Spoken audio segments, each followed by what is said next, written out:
నమస్తే, welcome to 99 TV.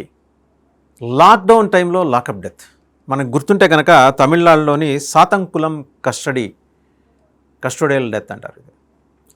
తండ్రి కొడుకులు ఇద్దరు మొబైల్ షాప్ నడుపుకుంటున్నారు. వాళ్ళు లాక్డౌన్ సమయంలో పరిమిత వేళలకు మించి షాపు తెరిచి ఉంచారనే ఒక అభియోగంతో వాళ్ళిద్దరిని, తండ్రి కొడుకులు ఇద్దరిని 9 మంది, ఒక ఇన్స్పెక్టర్తో సహా, సాతంకులం ఇన్స్పెక్టర్తో సహా 9 మంది పోలీస్ సిబ్బంది, ఎస్ఐలు ఉన్నారు, కానిస్టేబుల్స్, వీళ్ళందరూ తీసుకొచ్చి చిత్రహింసలు పెట్టి వాళ్ళ మరణానికి కారణమయ్యారు. కస్టడీలో అంటే లాకప్ డెత్ అయింది. లాక్డౌన్లో లాకప్ డెత్ దేశవ్యాప్తంగా పెను సంచలనం సృష్టించింది. ఇదంతా కూడా ఏంటి, ఎప్పుడు మన లాక్డౌన్ సమయంలో 2020 సమయంలో సాతంకులం కస్టడీ డెత్స్ అని ఇప్పటికీ కూడా కొడితే, హ్యాష్ట్యాగ్ పెట్టి కొడితే మొత్తం డీటెయిల్స్ అన్నీ అందులో వస్తాయి. దీని మీద Madurai first class additional district court ఒక తీర్పు వెలువరించింది. ఈ కేసులో దుర్మార్గానికి పాల్పడిన, పైశాచికత్వానికి తెగబడిన ఇన్స్పెక్టర్తో సహా 9 మందికి మరణశిక్ష. ఈ మొత్తం కేసుని సిబిఐ విచారించింది. ఎందుకంటే ఇది దేశవ్యాప్తంగా పెను సంచలనం సృష్టించింది. దీంట్లో దేశమంతా కూడా నిరసన వ్యక్తం కావడంతో సిబిఐ కూలంకుషంగా ఈ కేసు దర్యాప్తు చేపట్టింది. 4 ఏళ్ల తర్వాత ఈ తీర్పు వెలువడింది. దేశవ్యాప్తంగా సెలబ్రిటీలు, అలాగే పౌర సమాజం, రాజకీయ నాయకులు వీళ్ళందరూ కూడా ఆందోళనకు దిగారు. బాధిత కుటుంబాలకి న్యాయం జరగాలి. ఫర్ సింపుల్ రీజన్, ఎన్ని వైలేషన్స్ జరగలేదు లాక్డౌన్ టైంలో. వాళ్ళు షాప్ 9 గంటలకు కట్టాలంటే ఒక అరగంట ఎక్కువ ఉంచుంటారు. వాళ్ళని హెచ్చరించి వదిలేయచ్చు. ఇంకెప్పుడు రేపటి నుంచి ఇట్లా తెరవమాకండి, కేసులు అవుతాయని చెప్పి వదిలేయచ్చు. తీసుకొచ్చి లాకప్లో పెట్టి చిత్రహింసలకు గురి చేయటం ఏంటండి? ఈ పైశాచికత్వం ఏంటి? అంటే పౌర సమాజాన్ని కాపాడాల్సిన పోలీస్ వ్యవస్థే ఇలా తెగబడితే, సో దాని మీద దుమారం రేగిన తర్వాత ఇందులో ఈ కేసులో ప్రధాన నిందితులు ఎవరంటే ఇన్స్పెక్టర్ శ్రీధర్ ఉన్నారు, సబ్ ఇన్స్పెక్టర్స్ రఘు గణేశన్, బాలకృష్ణన్స్, ఇంకా మురుగన్, ముత్తురాజ్, చెల్లాదురై, థామస్ ఫ్రాన్సిస్, నముదురై, వేయిల్ ముత్తు, మొత్తం 9 మంది అండి. Inspector, 2 sub inspectors, head constables అందరూ కూడా. ఇందులో ప్రైమ్ అక్యూజ్డ్ శ్రీధర్, ఇన్స్పెక్టర్ శ్రీధర్కి శిక్షతో పాటు, మరణశిక్షతో పాటు 15 లక్షల జరిమానా. ఇదంతా కూడా ఏంటంటే ఉలిక్కిపడింది ఒకసారి దేశం. ఆ రోజు ఎలా ఉలిక్కిపడిందో, కోర్టులు చాలా కఠినంగా న్యాయం వైపు నిలబడ్డాయి, ఖచ్చితంగా ధర్మం గెలవాలి అనే పద్ధతులు నిలబడ్డాయినప్పుడు ఈ ఉరిశిక్ష వేయటం అనే దాన్ని సమర్థిస్తూ దేశవ్యాప్తంగా ప్రజలు వాళ్ళు ఈ సోషల్ మీడియా ప్లాట్ఫామ్స్ మీద దీని మీద చర్చించుకుంటున్నారు. సాతంకులం కస్టోడియల్ డెత్ గురించే చర్చించుకుంటున్నారు. మదురై ప్రత్యేక కోర్టు ఇచ్చింది మరణశిక్ష విధిస్తూ. సో ఓవరాల్గా ఇప్పుడు జరగబోయేది ఏంటి, 4 ఏళ్ల తర్వాత justice is delayed but it was not denied. ఆలస్యం జరిగింది, బట్ బాధిత కుటుంబాలకి న్యాయం జరిగింది. ఇక్కడ మనం ఈ సందర్భంలో ప్రస్తావన చేసుకోవాల్సిన అంశం ఏంటంటే, లాక్డౌన్ ఏ పర్పస్ కోసం పెట్టారు, ఏ నిమిత్తం పెట్టారు, ప్రజలకు ఒక డిసిప్లిన్ను అండ్ స్ప్రెడ్ కాకుండా, కోవిడ్ వైరస్ స్ప్రెడ్ కాకుండా అరికట్టడం కోసం, కరోనా వైరస్ స్ప్రెడ్ కాకుండా అరికట్టడం కోసం ఈ నిబంధనలు పెట్టారు. ఓకే, నిబంధనలు ఉల్లంఘించే వాళ్ళు ఉంటారు. అప్పటిదాకా అలవాటు లేని ఒక క్రమశిక్షణ అలవాటానికి టైం పడుతుంది. పిలిచి హెచ్చరించాలి. మీరు వాళ్ళని చావుబాదాలి, చచ్చిపోయేదాకా ఎందుకు కొట్టాలి, అసలు ఏం జరిగింది ఆ రోజు అనేది మొత్తం ఒకసారి వివరాల్లోకి వెళ్తే, మొత్తం డీటెయిల్స్లోకి వెళ్ళాలి మనం. జై భీమ్ సినిమా స్టోరీ గురించి కూడా ఇక్కడ ఒకసారి మాట్లాడుకోవాలి. దానికన్నా ముందు 2026 జనవరి 1 నుంచి మార్చి 15 వరకు, అంటే 74 రోజుల వ్యవధిలో దేశవ్యాప్తంగా 170 కస్టడీ మరణాలు నమోదైనట్టు కేంద్ర హోంమంత్రి శాఖ ఇటీవల చెప్పింది.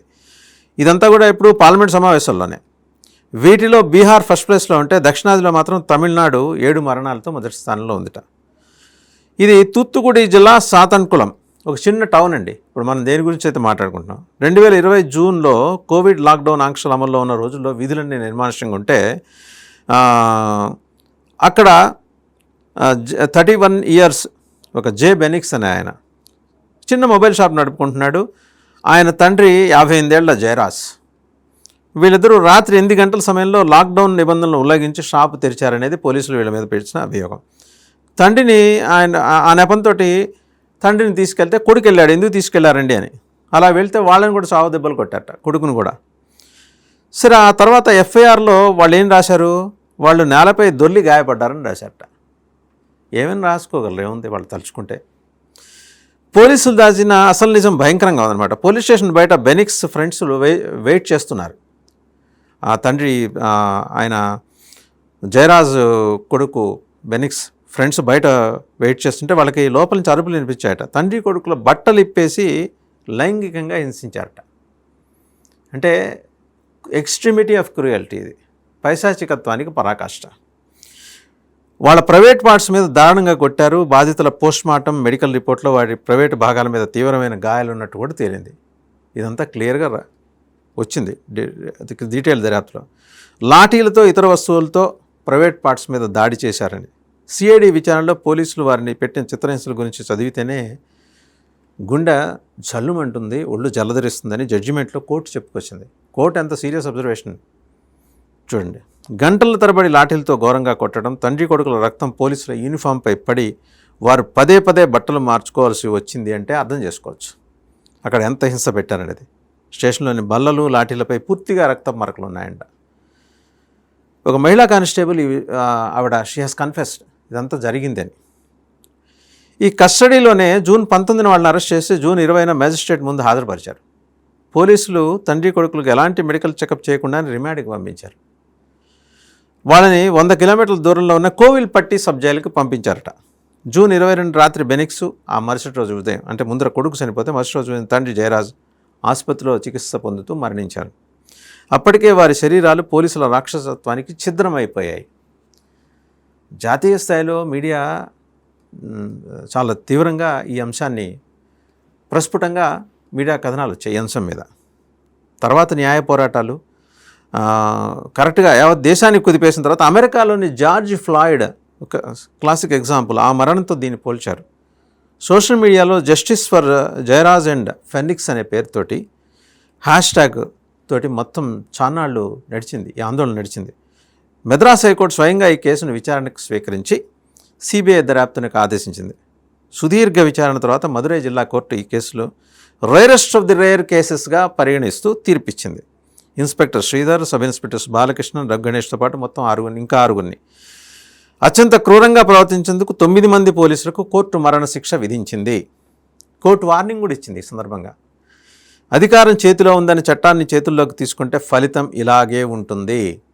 రాష్ట్రంలోని నిజాయితీ గల పోలీసులకు గౌరవం ఇస్తూనే ఇలాంటి అకృత్యాలకు పాల్పడే వారిలో భయం కలిగించడమే ఈ తీర్పు ఉద్దేశం అని చెప్పి కోర్టు వేడిక్ట్లో చాలా ప్రామినెంట్గా పేర్కొందనమాట.